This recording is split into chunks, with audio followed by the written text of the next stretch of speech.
ఈరోజు మనం క్లాస్లో టాప్ రావడం అంటే మన లైఫ్లో టాప్లో ఉంటామని అనుకుంటాం. కానీ నిజమేంటంటే ఫస్ట్ బెంచ్లో కూర్చొని చదివిన స్టూడెంట్ 90 మార్క్స్ తెచ్చిన స్టూడెంట్ ఈరోజు డిప్రెషన్లో ఎందుకు ఉంటున్నాడు?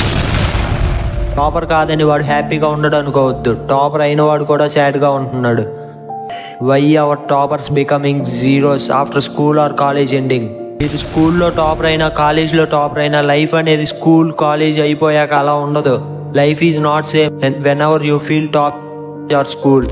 రైట్ డైరెక్షన్లో వెళ్దాం అనుకుంటారో వాళ్ళకి వీడియో షేర్ చేయి. నీకు లైఫ్లో విన్ అవటానికి రైట్ డైరెక్షన్ కావాలన్నా నువ్వు అందరిలా కాకుండా లైఫ్లో మంచిగా సక్సెస్ అయ్యి పేరెంట్స్ని బాగా చూసుకోవాలి అని ఉంటే వెంటనే బియాండ్ వీల్ ఛానల్ని సబ్స్క్రైబ్ చేసుకో. నీ లైఫ్ ఒక రైట్ డైరెక్షన్లో వెళ్ళాలో లేక టైం పాస్ చేస్తూ సర్టైన్ ఏజ్ తర్వాత రిగ్రెట్ ఫీల్ అవుతూ అరే అప్పుడు మనం ఇలా చేసి ఉండాల్సింది అనుకుంటావో చాయిస్ ఈజ్ యువర్స్.